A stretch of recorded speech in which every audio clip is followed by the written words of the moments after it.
Mazmur 91 dalam lindungan Allah. Orang yang duduk dalam lindungan yang maha tinggi dan bermalam dalam naungan yang maha kuasa akan berkata kepada Tuhan, tempat perlindunganku dan untuk pertahananku, Allahku yang kupercayai. Sungguh, dialah yang akan melepaskan engkau dari jerat penangkap burung, dari penyakit sampar yang busuk. Dengan kepaknya ia akan melindungi engkau, di bawah sayapnya engkau akan berlindung. Kesediaannya ialah perisai dan pagar tembok. Engkau tahu susah takut terhadap kedahsyatan malam, terhadap panah yang terbang di waktu siang. Terhadap penyakit sampar yang berjalan di dalam gelap, terhadap penyakit menular yang mengamuk di waktu petang. Walau seribu orang berbuat sisir, dengan 10.000 bisa selamat, tapi engkau hanya menontonnya dengan matamu sendiri dan melihat pembalasan terhadap orang-orang fasik. Sebab Tuhan ialah tempat perlindunganmu yang maha tinggi, telah kau buat tempat perteduhanmu. Malapetaka tidak akan menimpa kamu dan tulah tidak akan mendekat kepada kemahmu. Sebab malaikat-malaikatnya akan diperintahkannya kepadamu untuk menjaga engkau di segala jalanmu. mereka akan menatang engkau di atas tangannya supaya kakimu jangan terantuk kepada batu. Singa dan ular gedung akan kau langkahi, engkau akan menginjak anak singa dan ular naga. Sungguh hatinya melekat kepadaku, maka aku akan meluputkannya, aku akan membentenginya, sebab ia mengenal namaku. Bila ia berseru kepadaku, aku akan menjawab. Aku akan menyertai dia dalam kesesakan, aku akan meluputkannya dan memuliakannya. Dengan panjang umur akan kukenyakan dia dan akan kubiarkan kepadanya keselamatan daripadaku. Amin.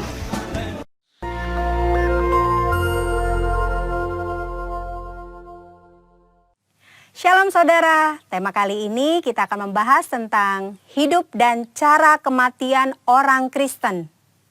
Tidak sedikit orang percaya, khususnya para pelayan Tuhan yang setia, berpulang karena serangan wabah COVID-19. Kemudian banyak orang bertanya, apa yang salah? Kenapa? Kok bisa? Orang seringkali mengaitkan cara kematian seseorang dengan kehidupannya. Kematian adalah hal yang tidak terhindarkan dari kehidupan semua makhluk hidup di dunia termasuk manusia. Ada dua pandangan, yaitu yang pertama pandangan orang yang saleh pasti meninggal dengan cara terhormat, seperti mati dengan tenang, tidak menderita kesakitan, saat-saat terakhir dengan kondisi baik. Pandangan yang sebaliknya yaitu orang yang berdosa besar. Mereka meninggal dengan cara yang hina. Maksudnya matinya menderita, sendirian di saat-saat terakhir dan mengenaskan meninggal karena kecelakaan atau korban kriminal. Benarkah kedua pandangan tersebut? Tentu saja pandangan tersebut salah. Alkitab mencatat Tuhan Yesus sendiri diperhadapkan dengan pertanyaan dan situasi yang mirip. Dalam Lukas 13 ayat 1 sampai dengan 5 terjadi peristiwa matinya peziarah di Yerusalem yang dibunuh oleh Pilatus dan darahnya dicampur dengan korban darah yang akan dipersembahkan. Peristiwa yang kedua adalah orang-orang Galilea mati tertimpa menara dekat Siloam. Dua peristiwa ini membuat orang-orang bertanya, dosa besar apa yang telah dilakukan oleh kedua kelompok ini? Hingga mereka meninggal dengan cara yang mengenaskan. Saat itu juga Yesus menegur mereka bahwa hal itu terjadi bukan karena mereka lebih berdosa. Dosa dan kesalahan atau konsekuensi yang dibuat oleh manusia bisa saja mengakibatkan penderitaan dan mati dengan mengenaskan. Tetapi mengatakan semua orang yang mati dengan tidak enak dan mengenaskan adalah orang yang lebih berdosa, itu pendapat yang salah. Apalagi mengaitkan dengan kualitas kerohanian mereka. Tuhan Yesus mengajarkan di Lukas 13 ayat 1 sampai dengan 5. Yang pertama, cara mati seseorang tidak menunjukkan kualitas hidupnya, Mungkin saja orang yang berdosa bisa mati atau meninggal dengan cara yang tidak enak dan menderita. Tetapi bukan selalu bila seseorang meninggal dengan cara yang tidak enak, artinya pasti karena ada dosa besar yang dilakukan. Jangan mengaitkan cara kematian seseorang dengan kualitas hidupnya. Yesus berkata dengan tegas, jikalau tidak bertobat bisa binasa dengan cara yang tidak enak, bahkan menderita untuk selama-lamanya. Yesus menekankan bahwa penting diperhatikan adalah pertobatan, bukan cara meninggal seseorang. Yang kedua, kualitas hidup seseorang akan berkonsekuensi pada kekekalan. Selain pertobatan, hal yang sama penting adalah menghasilkan buah-buah dalam hidup. Perhatikan perumpamaan pemilik kebun anggur dalam Lukas 13 ayat 6 sampai dengan 9. Si pemilik kebun anggur mengetahui bahwa ada pohon anggur yang tidak berbuah dan ia memberi perintah untuk ditebang. Namun si pengelola kebun meminta kesempatan untuk pohon itu dibiarkan hidup. Dan jika sudah diberi kesempatan masih tidak berbuah, pohon itu segera ditebang. Maksudnya adalah kita masih hidup. Artinya kita diberi kesempatan untuk mengalami pertobatan dan menghasilkan buah. Jika tidak, kita akan dibinasakan. Waktu yang Tuhan berikan harus kita responi dengan pertobatan dan berbuah. Saudara, jangan salah fokus dengan mempertanyakan bagaimana cara seseorang meninggal. Sebaiknya kita meresponi kesempatan hidup yang Tuhan berikan. Yang pertama, kita fokus pada pertobatan dan menjalani hidup yang menghasilkan buah, agar kita tidak mengalami hukuman dan penderitaan kekal. Yang kedua, tidak ada hubungan langsung antara cara seseorang mati dengan kerohanian yang dijalani selama hidupnya. Yang ketiga, cara orang percaya mati adalah kedaulatan Tuhan yang tidak dapat diselami oleh manusia. Tetaplah percaya dan serahkan diri kepada Tuhan.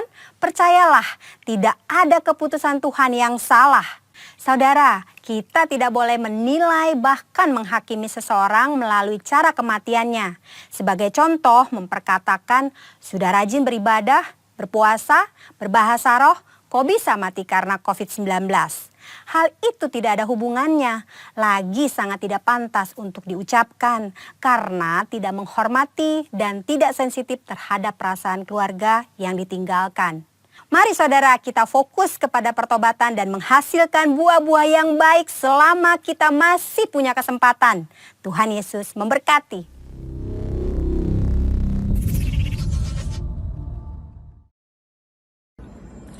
Shalom, selamat datang dalam ibadah online minggu ini bersama Gereja Mahogany Bali. Mari persiapkan hati kita untuk menikmati hadirat Tuhan. Dari jauh, saya Alice mengucapkan selamat hari Minggu dan selamat beribadah. Kita diberkati, kita dilimpahi, karena Allah sanggup untuk menyediakan Bali diberkati, Bali dilimpahi atas sempurna anugerah Tuhan bagimu.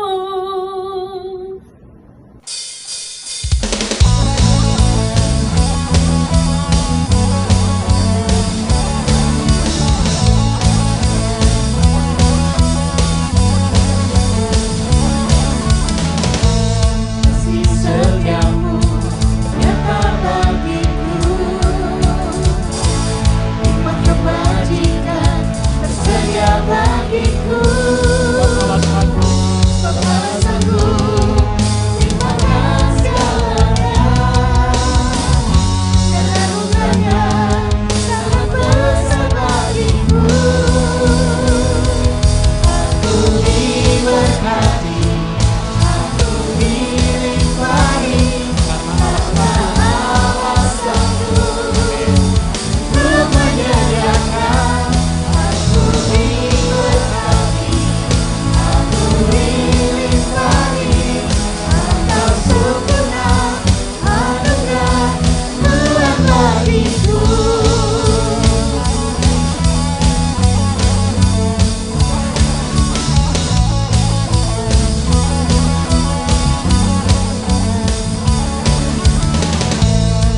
Diberkati,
worship you.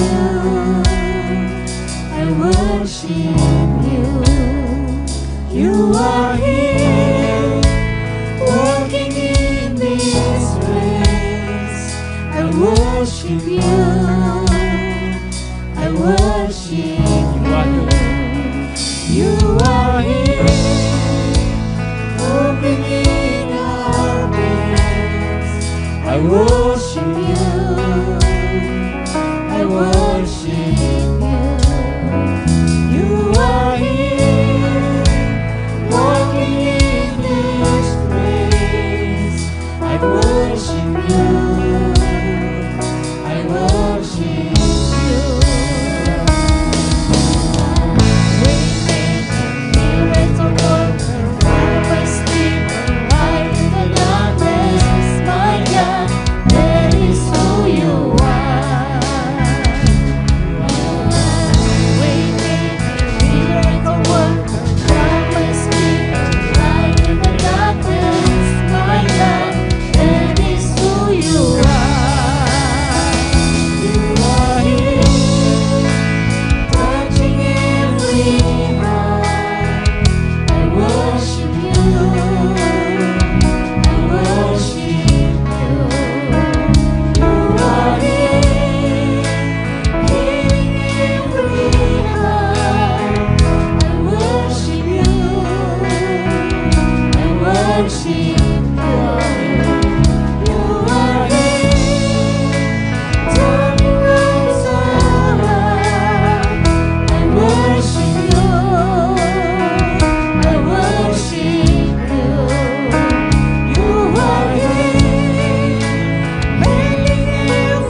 Selamat pagi, Shalom.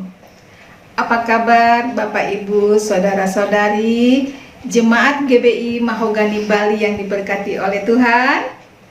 Kiranya kita semua dalam keadaan sehat, amin. Senang sekali bisa menyapa dan sharing meski lewat tayangan video pada ibadah online kita kali ini. Salam sehat. Bapak Ibu Saudara yang dikasihi oleh Tuhan, ada tertulis dalam Yohanes 17. Inilah hidup yang kekal itu, yaitu bahwa mereka mengenal Engkau satu-satunya Allah yang benar dan mengenal Yesus yang telah Engkau utus. Kita garis bawahi kata mengenal. Tuhan yang kita sembah adalah satu-satunya Allah yang benar, Tuhan yang sama yang juga disembah oleh Abraham, Ishak, dan Yakub. Pertanyaannya, sudahkah kita mengenal Dia, satu-satunya Allah yang benar itu? Ini penting, sebab waktu kita mengenal Tuhan, saat itulah kita percaya pada Tuhan. Dan saat kita percaya pada Tuhan, waktu itulah kita disebut sebagai anak Tuhan. Mengapa kita disebut sebagai anak Tuhan? Sebenarnya Tuhan sendiri yang memperkenalkan dirinya sebagai Bapa, dan dengan demikian Dia berkenan kita disebut sebagai anak-anak Tuhan. Status kita sebagai anak bukanlah hasil usaha atau pekerjaan kita, melainkan iman atau keyakinan kita. Itu adalah sesuatu yang melekat pada diri kita. Gambarannya seperti ini. Saya ini buruh pasar ibu. Sejelek atau sejahat apapun saya ini tetap buruh pasar ibu. Sebab buruh pasar ibu itu diberikan kepada saya karena silsilah yang turun-temurun. Bapak Ibu yang dikasihi oleh Tuhan, waktu kita sadar bahwa kita adalah anak, maka itu akan mempengaruhi pikiran kita, perkataan kita, dan perbuatan kita. Masih ingat perumpamaan tentang anak yang hilang? Saat si bungsu sadar bahwa dia telah menyia-nyiakan kasih bapaknya dengan cara hidup berfoya-foya, akhirnya dia menyesal dan memutuskan untuk pulang ke rumahnya. Dia ingin berjumpa dengan bapaknya dan meminta maaf. Bapaknya menerima dia dengan sukacita tanpa mempermasalahkan atau mengungkit-ungkit perbuatan si bungsu. Mengapa si bungsu masih memiliki keberanian untuk pulang ke rumah bapaknya? Karena si bungsu mengenal dengan baik siapa bapaknya. Pendekatan yang dilakukan oleh si bungsu adalah pendekatan sebagai anak terhadap bapa. Ini berbeda dengan yang dialami oleh si sulung.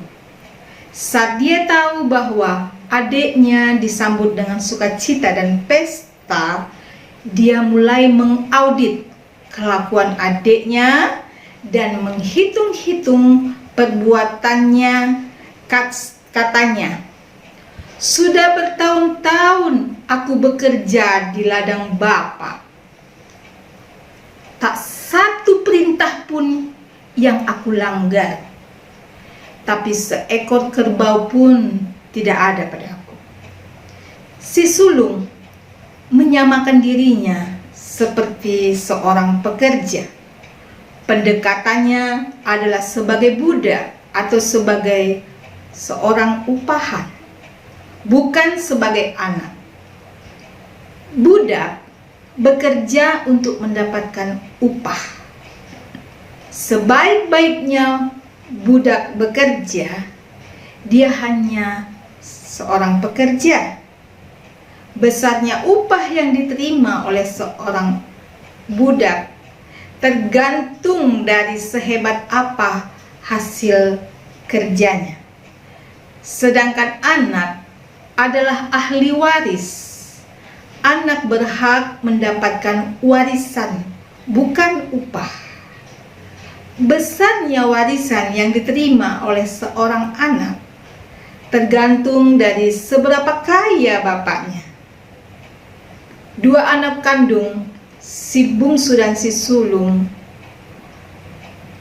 adalah anak dari bapaknya.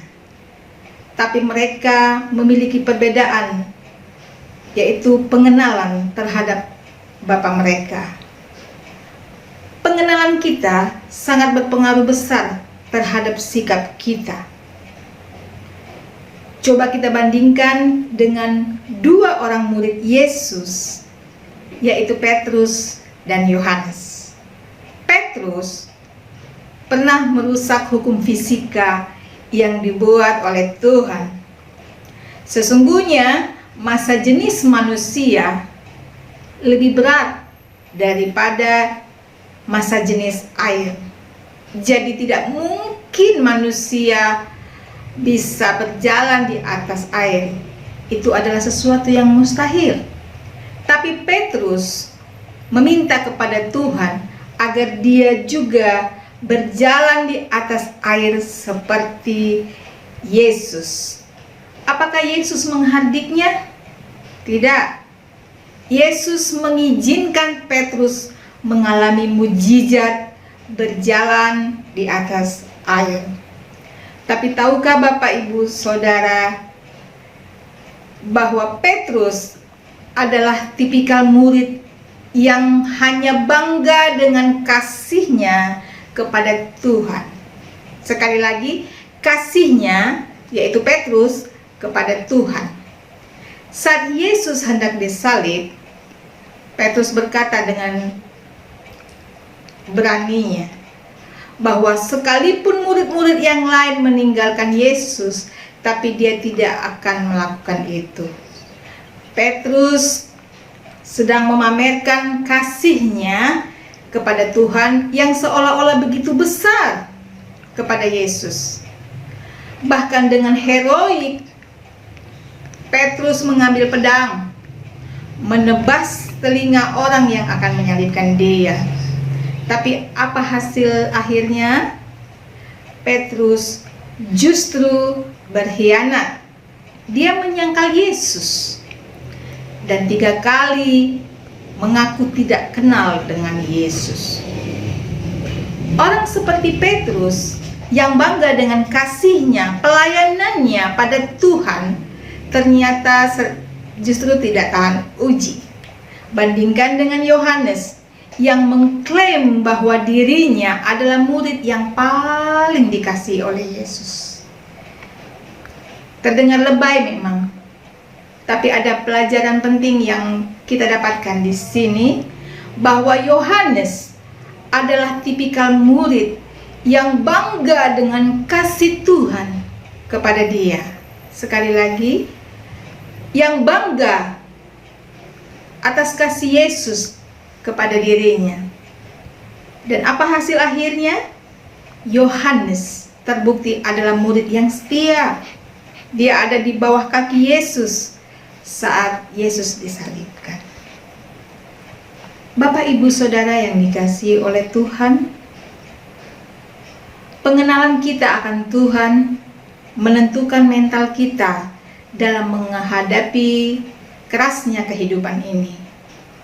Orang yang mengenal Tuhan tidak mudah stres, tidak mudah hancur, tidak mudah kepahitan. Masalah seberat apapun itu tetap dilalui dengan mata yang tertuju kepada Tuhan. Diperlakukan tidak adil, difitnah, dihina, dipermalukan, dan sebagainya, itu sering dialami oleh anak Tuhan. Sebenarnya itu adalah salah satu cara Tuhan untuk mempromosikan kita untuk naik ke level yang lebih tinggi.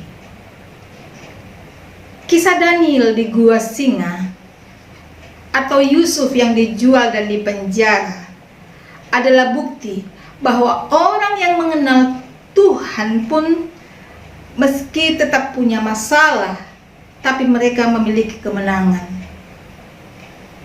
Ketika Daniel dan Yusuf mengandalkan Tuhan, disitulah terletak perbedaannya dan disitulah letak kekuatannya. Daud, saat dia melihat Goliat, dia bilang begini, akan kutebas lehermu. Padahal waktu dia berkata seperti itu, tidak ada pisau di tangannya. Daud mengenal dan mengandalkan Tuhan. Itu yang membuat dia berani. Bukan perbuatan Daud yang mengguncang surga, melainkan imannya. Saat Daud mengatakan akan kutebas lehermu, Allah langsung bertindak. Kenapa Allah bertindak? Karena Tuhan ingin menjaga iman dari Daud. Tuhan tidak mau mempermalukan Daud. Suatu hari Tuhan berkata pada Abraham, pergilah ke negeri yang akan kutunjukkan kepadamu. Bagaimana reaksi Abraham? Abraham taat. Padahal alamat yang mau ditunjukkan oleh Tuhan itu belum jelas. Tuhan dan Abraham bergaul intim. Abraham percaya sepenuhnya pada Tuhan dengan segenap hatinya. Kisah tentang Sadrak, Mesak, Abednego juga luar biasa. Mereka tidak punya kesalahan apapun, tapi dimasukkan dalam perapian. Mereka tidak takut, dan saat itu mereka tidak mati, sebab mereka mengenal Tuhan dan mengandalkan Tuhan sepenuhnya. Jadi, dari para tokoh-tokoh yang ada di Alkitab ini, kita tahu satu hal. Kuncinya adalah mengenal dan mengandalkan Tuhan. Hidup kita ini ada di tangan Tuhan dan dalam kendali Tuhan. Sebenarnya tidak ada yang perlu dikhawatirkan. Jika kita sedang kesulitan ekonomi saat ini, minta pada Tuhan. Jangan ragu minta yang banyak, saudaraku. 100.000 atau 100 juta bagi Tuhan sama. Hanya saja kita sering kurang yakin dengan apa yang kita minta dan doakan. Jika kita sedang dalam keadaan sakit, mintalah kesembuhan itu. Sebab bilur-bilur Yesus disediakan bagi orang percaya yang minta mujizat kesembuhan. Setiap masalah atau pergumulan apapun yang sedang kita alami, itu adalah undangan dari Tuhan. Seperti apa yang dikatakannya, marilah kepadaku, kamu sekalian yang letih lesu dan berbeban berat. Aku akan memberikan kelegaan padamu. Ketika kita membawa hidup kita, masalah kita, penyakit kita, maka Tuhan akan berperang untuk menyelesaikan semua itu. Tuhan tidak perlu berperang bagi dirinya sendiri, sebab Tuhan Maha Kuasa. Justru kitalah yang butuh Tuhan untuk berperang bagi kita. Kita sesungguhnya hanya menonton dan melihat bagaimana Tuhan dengan kedahsyatannya menolong kita, memberkati kita. Jemaat GBI Mahagoni Bali yang diberkati Tuhan, Paulus pernah berkata, "Yang ku kehendaki adalah mengenal Engkau." Mengapa kita perlu mengenal Tuhan? Supaya kita tahu dan supaya kita bisa menikmati semua kebaikan Tuhan. Kalau kita tahu Tuhan itu penyembuh, maka kita akan merdeka dari sakit penyakit. Kalau kita tahu bahwa Tuhan itu kaya raya, maka kita akan merdeka dari kemiskinan. Kalau kita tahu Tuhan itu juru selamat, maka kita memiliki pengharapan dan kepastian akan keselamatan. Saat di pengadilan, jaksa dan pengacara hanya adu ayat. Ayat yang ini, ayat yang itu, lalu diadu. Berdasarkan ayat-ayat itulah hakim akan menentukan apakah kita ini benar ataukah kita ini salah. Semua itu akan dilihat lewat ayat-ayat yang ada dalam KUHP. Hakim kita adalah Tuhan Yesus. Jadi hidup kita tergantung apa kata firman Tuhan. Firman Tuhan itulah yang bekerja. Jadi kalau kita sakit, firman itulah yang menyembuhkan kita. Kita hanya mengatakan, bilur-bilurnya telah menyembuhkanku. Kalau kita sedang berkekurangan secara finansial, katakan, Tuhan Yesus datang memberikan kelimpahan. Ketika firman Tuhan itu kita ucapkan, itu artinya kita sepakat dengan apa kata Tuhan. Jika kita sudah sepakat dengan Tuhan, maka tidak ada yang mustahil. Ketika firman Tuhan itu kita ucapkan, itu artinya kita sepakat dengan apa kata Tuhan. Jika kita sudah sepakat dengan Tuhan, maka tidak ada yang mustahil. Yang penting, kita harus ucapkan dan berkatakan dengan iman. Sebab Tuhan menciptakan segala sesuatu hanya dengan diucapkan. Ketika Yesus dibaptis, ada suara dari langit. Inilah anakku yang kukasihi, kepadanya lah aku berkenan. Itu adalah ucapan yang diproklamirkan. Kita harusnya menyadari bahwa ada kuasa dari setiap ucapan perkataan yang kita perkatakan dengan iman. Kita juga sering memberkati orang dengan ucapan kita. Semoga Tuhan menyembuhkanmu. Semoga Tuhan memulihkanmu. Semoga Tuhan membuat berhasil usaha dan pekerjaanmu dan sebagainya. Tapi jarang kita mengucapkan kata-kata berkat kepada diri kita sendiri. Padahal banyak sekali orang yang memberikan ucapan-ucapan yang kurang baik, fitnah atau kata-kata kasar kepada kita. Jadi mulai sekarang kita harus sering memberkati diri kita sendiri. Sama seperti Yohanes yang selalu bangga pada kasih Tuhan kepadanya. Ayo kita katakan, aku ini kesayangan Tuhan. Aku ini biji mata Tuhan. Aku pasti diberkati Tuhan, karena aku ini adalah anaknya. Pandemi boleh membuat panik banyak orang. COVID-19 bisa mengubah tatanan hidup manusia. Tapi orang yang mengenal dan mengandalkan Tuhan akan selalu memperkatakan Mazmur 91. Dalam lindungan Allah, orang yang duduk dalam lindungan yang maha tinggi dan bermalam dalam naungan yang maha kuasa akan berkata kepada Tuhan, tempat perlindunganku dan kubu pertahananku, Allahku yang kupercayai.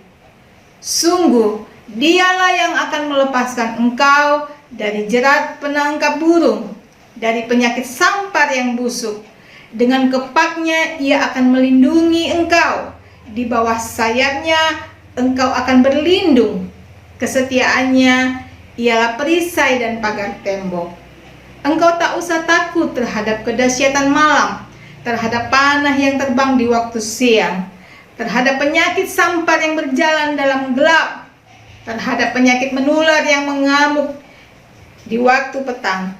Walau 1000 orang rebah di sisimu dan 10.000 di sebelah kananmu, tetapi itu tidak akan menimpamu. Engkau hanya menontonnya dengan matamu sendiri dan melihat pembalasan terhadap orang-orang fasik. Sebab Tuhan ialah tempat perlindunganmu, yang maha tinggi telah kau buat tempat perteduhanmu. Malapetaka tidak akan menimpa kamu, dan tulah tidak akan mendekati kepada kemahmu. Sebab malaikat-malaikatnya akan diperintahkannya kepadamu untuk menjaga engkau di segala jalanmu. Mereka akan menatang engkau di atas tangannya, supaya kakimu jangan terantuk kepada batu. Singa dan ular redung akan kau langkahi. Engkau akan menginjak anak singa dan ular naga. Sungguh hatinya melekat kepadaku, maka aku akan meluputkannya. Aku akan membentenginya, sebab ia mengenal namaku. Bila ia berseru kepadaku, aku akan menjawab. Aku akan menyertai dia dalam kesesakan. Aku akan meluputkannya dan memuliakannya. Dengan panjang umur akan kukenyangkan dia, dan akan kuperlihatkan kepadanya keselamatan daripadaku. Ingin mengenalmu Tuhan, lebih dalam dari semua yang ku kenal. Tiada kasih yang melebihimu, ku ada untuk menjadi penyembahmu. Bersama-sama kita akan memperkatakan arti dari Pentakosta ketiga. Pentakosta ketiga adalah pencurahan Roh Kudus yang dahsyat di zaman now, melebihi yang terjadi di Azusa Street. Pentakosta ketiga akan mengakibatkan penuaian jiwa yang terbesar dan yang terakhir sebelum Tuhan Yesus datang kembali. Pentakosta ketiga akan membangkitkan generasi Yeremia, yaitu anak-anak muda yang dipenuhi Roh Kudus, cinta mati-matian kepada Tuhan Yesus, tidak kompromi terhadap dosa, dan akan bergerak untuk memenangkan jiwa. Pentakosta ketiga lahir di Indonesia dan bergerak ke bangsa-bangsa. Gerakan ini dari timur ke barat dan akan kembali ke Yerusalem. Pentakosta ketiga akan memberikan kuasa untuk menyelesaikan amanat agung, dan setelah itu Tuhan Yesus datang kembali. Mari kita berdoa. Kami bersyukur buat ibadah hari ini. Kami percaya bahwa lawatan-Mu memenuhi setiap kami. Terima kasih buat firman kebenaran-Mu yang telah disampaikan oleh hamba-Mu, Pendeta Intan Pasaribu. Biarlah Engkau menyertai hamba-Mu dalam pekerjaan, dalam pelayanan, dalam keluarganya. Engkau berkati berlimpah-limpah. Kami juga berdoa buat gembala pembina kami, Pendeta Dr. Insinyur Niko Jotoro Harjo. Engkau berkati pelayanannya, Engkau berkati kesehatannya, Engkau berkati pekerjaannya, Engkau berkati keluarga besarnya berlimpah-limpah. Kami juga berdoa buat keempat wakilnya, Engkau yang senantiasa menyertai mereka dengan mujizat-mujizat-Mu yang kreatif. Biarlah Engkau yang senantiasa berkati pekerjaan mereka, berkati pelayanannya, berkati keluarga besar mereka berlimpah-limpah. Kami juga berdoa buat Gembala sidang kami, Pendeta James Pasaribu. Biarlah Engkau berkati hamba-Mu ini Tuhan. Engkau berkati gembala kami. Biarlah kekuatan kesehatan yang selalu baru Engkau selalu tambah-tambahkan dalam kehidupan hamba-Mu. Berkati pelayanannya, berkati pekerjaannya, berkati apa yang menjadi kebutuhannya. Engkau berkati keluarga besarnya berlimpah-limpah. Kami juga berdoa buat para pengerja, aktivis, dan jemaat Gereja Mahogani Bali. Engkau yang menyertai kami Tuhan. Berkati pekerjaan kami, berkati pelayanan kami, berkati keluarga besar kami. Engkau berkati berlimpah-limpah. Kami juga berdoa buat bangsa kami, bangsa Indonesia. Biarlah pemulihan-Mu turun atas bangsa kami, bangsa Indonesia. Penyertaan-Mu turun atas bangsa kami, bangsa Indonesia. Berkati para pemimpin di bangsa kami, bangsa Indonesia, para presiden, wakil presiden, serta jajaran para menteri. Engkau berkati mereka Tuhan Yesus. Biarlah kebijakan yang mereka ambil itulah yang berasal daripada Engkau Tuhan Yesus. Kami juga berdoa buat Pulau Bali. Engkau berkati pemerintahan di Pulau Bali ini Tuhan Yesus. Berkati dari gubernur, wakil gubernur, serta ke Banjar Tuhan Yesus. Engkau berkati Tuhan Yesus. Biarlah keputusan kebijakan yang mereka ambil itulah yang berasal daripada Engkau Tuhan. Dan sebelum kami pulang, kami rindu menerima berkat melalui hamba-Mu.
Mari angkat kedua tanganmu dan terimalah berkat. Tuhan memberkati engkau dan melindungi engkau. Tuhan menyinari engkau dengan wajahnya dan memberi engkau kasih karunia. Tuhan menghadapkan wajahnya kepadamu dan memberi engkau damai sejahtera. Terimalah berkat yang sempurna dari Allah Bapa di surga. Di dalamnya anaknya yang tunggal Yesus Kristus Tuhan kita. Pertolongan dan penghiburan dari Roh Kudus menyertai saudara dari saat ini sampai selama-lamanya. Semua yang sudah terima sama-sama katakan amin. Shalom. Sampai berjumpa dalam ibadah berikutnya. Tuhan Yesus memberkati.